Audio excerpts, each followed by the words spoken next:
Hey guys, I hope you are well. I just got done shooting today's whiteboard video, which I think is a great one. But a lot of you who watch this channel may have some insights to the content, but I'll let that be a surprise. Let's dive into the topic for this live stream, and that is the eviction ban is ending in 10 days. Will they extend it?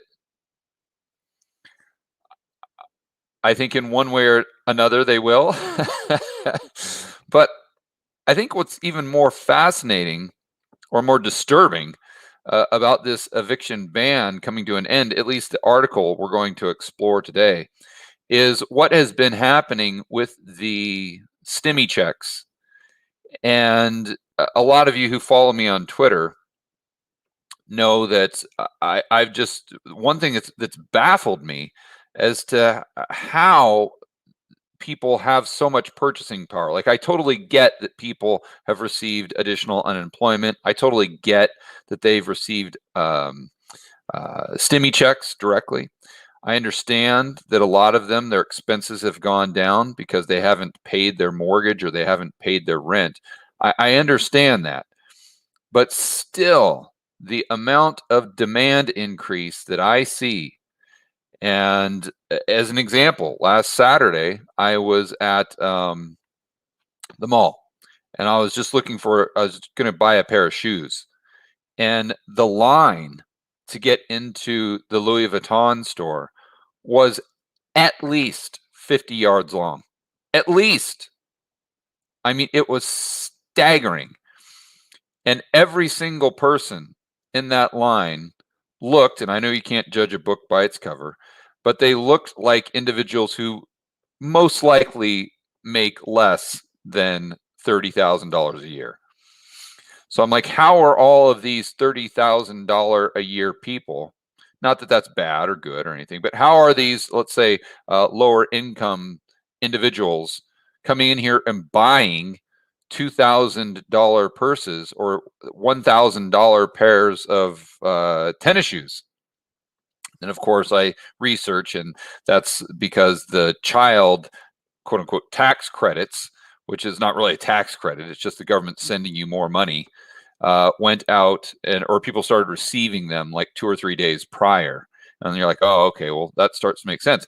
But I don't even think, I definitely didn't understand the extent to which people are getting free money. And I don't think you understand the extent to which people are getting free money. And I think that's the main takeaway from this article. Let's dive into it.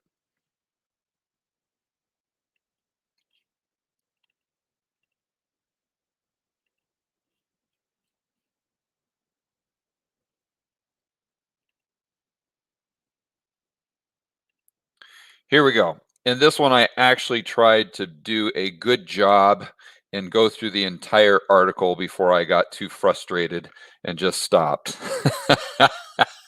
We talked about that yesterday. So the title, what you need to know about applying for rental assistance as national eviction ban comes to an end. The key points: the national eviction ban will lift in less than 10 days. There's still tens of billions of dollars available to help keep struggling renters in their homes. Huh? That's the first thing I was like, what?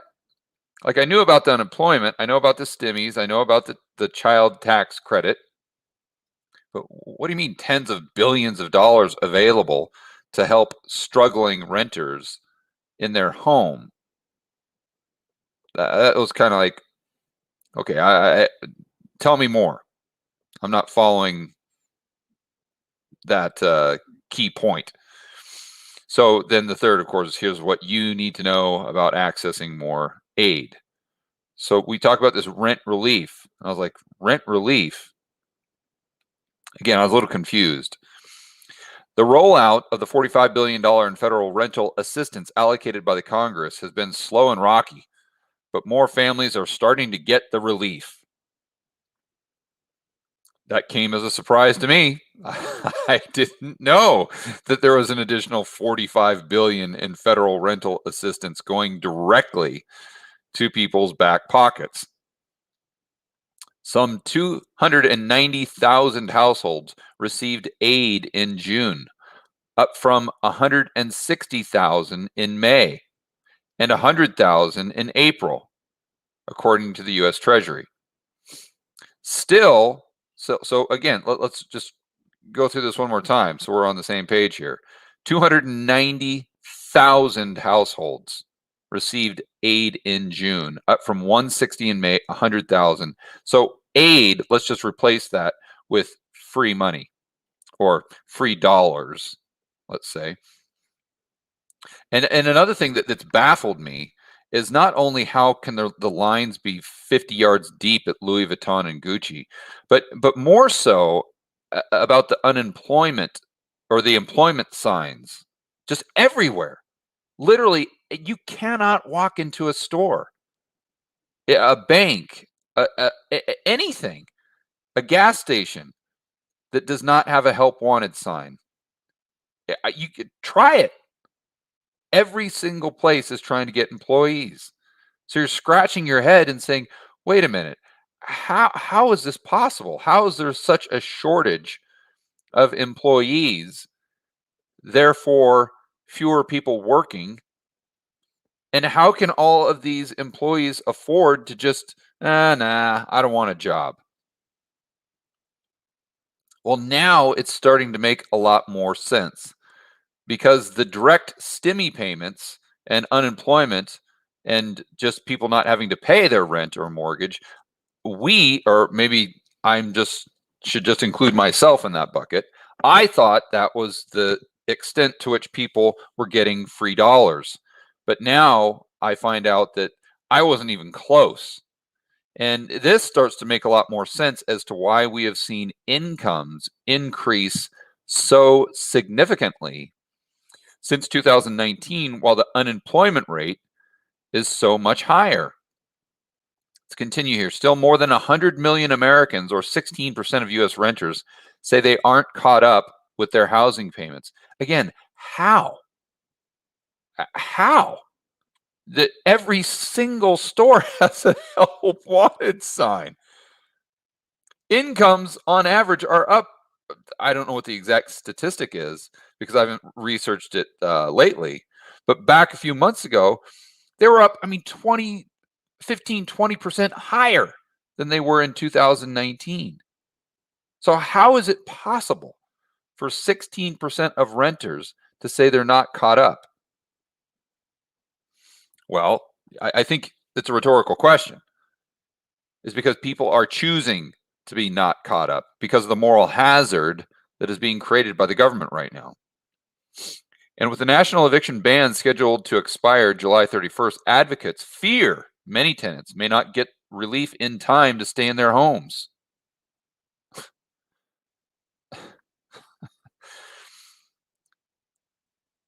As if getting a job isn't a solution. I would love to talk to some of these quote unquote advocates that fear many. I would love to take them down. Just walk down the street or just go over to your local strip mall. And I'd like to show them how many help wanted signs there are.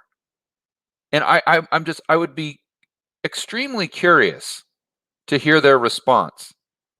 Like, hello, are these help wanted? Is that not a solution to the problem for people earning rent to stay in their home? I mean, it's unbelievable. And here's one of the advocates.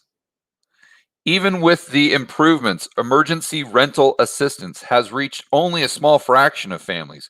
Oh, good.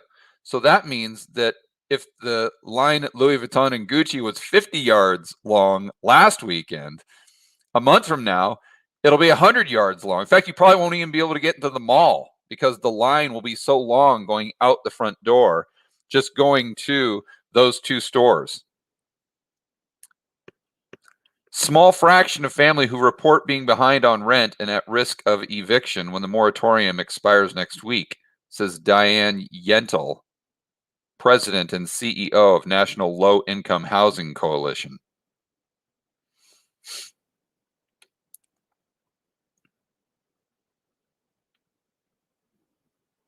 You know what's going through my head right now?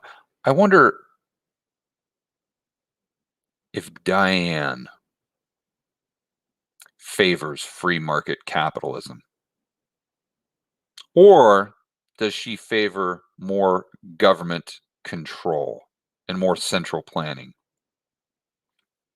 And I'm asking that question for a reason. More on that in just a moment. So who qualifies?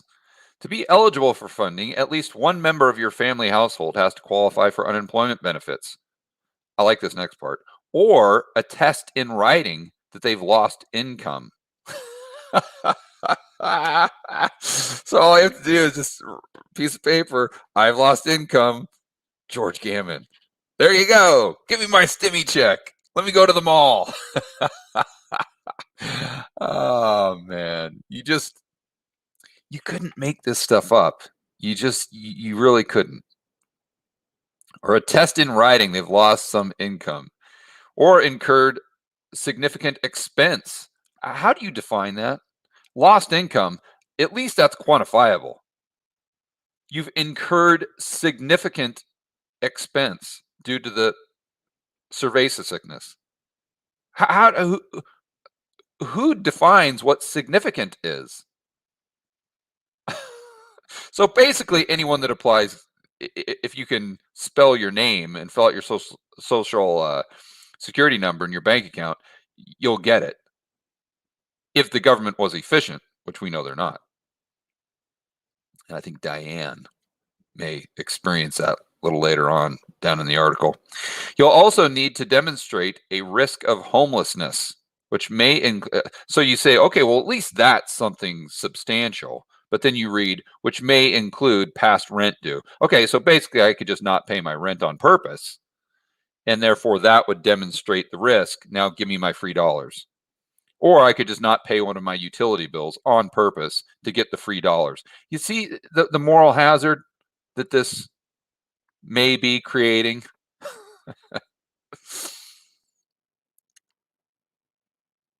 So then the question becomes, well, how much could I get? You could receive up to 18 months of, let's just call it what it is, free dollars, including a mix of payments for back and future rent. So why not just not pay 1 month and then you claim that you're in some sort of distress and then you get 18 months? I mean, how does that work?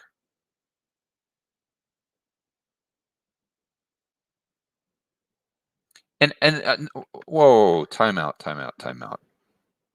Including a mix of payments for back and future rent? Future rent? So so wow. You could just not make 1 month's payment and say, you know what, I'm not going to be able to make my payments for at least the next 17 months. And then just more, and then just let the stimmies flow. Just a windfall of stimmies. So here's when we get back to Diane, the person that probably is not too big on free market capitalism and would like to, most likely, I would assume that her political leanings would favor more central planning and more government control. But these housing advocates like Diane point out that these housing advocates like Diane, they point to a number of problems with the rollout of the assistance, particularly around some arduous application processes. Oh, which means government red tape.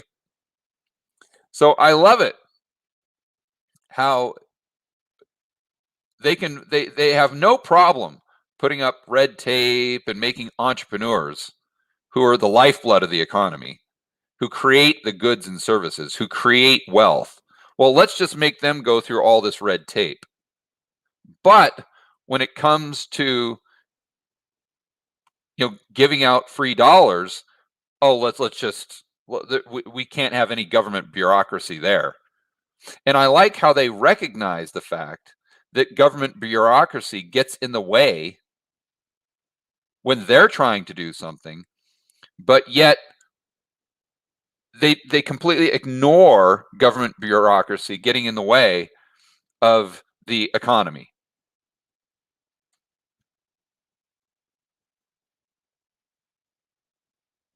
It's called cherry picking data, really. Or just having some sort of bizarre selective form of amnesia. And this is what I just can't understand. I see public officials are more concerned about I like to say the so-called scammers, as if that's just fake news. People taking advantage of this system, or that guy George Gammon that's complaining about the line at Louis Vuitton and wondering if that's a result of stimmy checks, or talking all this. Not That's all fake news. There's no one that's manipulating the system. No way. Moral hazard is not real. I mean, regardless of how much we pay people to stay home, they're going to go out there and try to find work with 100% of their energy. Obviously, you sense the sarcasm. So getting this money to people who truly need it, again, as if the solution doesn't lie in getting a job. Like that cannot be part of the equation at all for these people.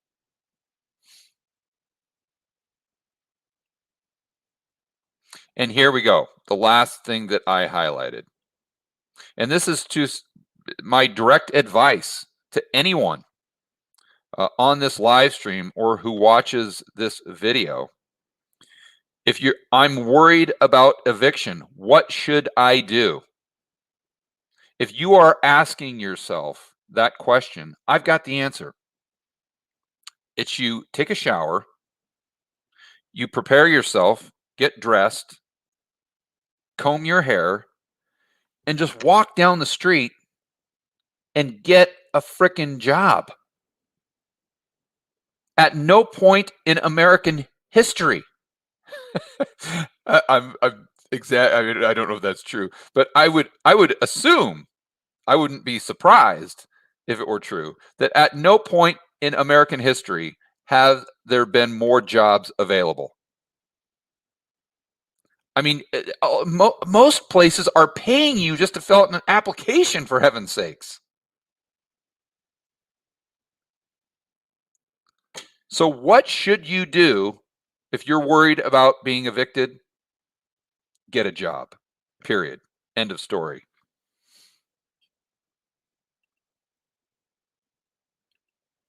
All right, let's do some shout outs. Who do we have hanging out this morning on the live stream? We got Hedgehog, we got Bulldag, brother, or kind of brother with a 3, John M9, BC Joey, Uncle Powell, not a bot. I get so many of those things on my channel. Boy, thank you for pointing out that you are not a bot, 007.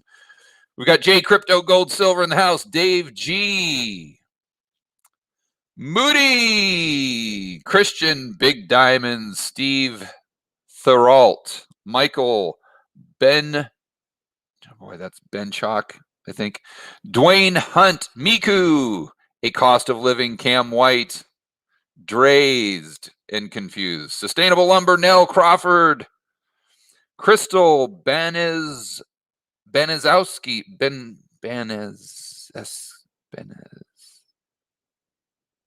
Banizeski. Nah, I always like to try to pronounce those tough last names. And the Fed, Joannes Newcomb, Just a Seeker, Steve Trelongo, Ann Cooper, Estito Rusco, Dennis the Bear, Gold Store CT. All right, guys, enjoy the rest of your afternoon. I'm going to go grab some lunch, and I will see you on the next video.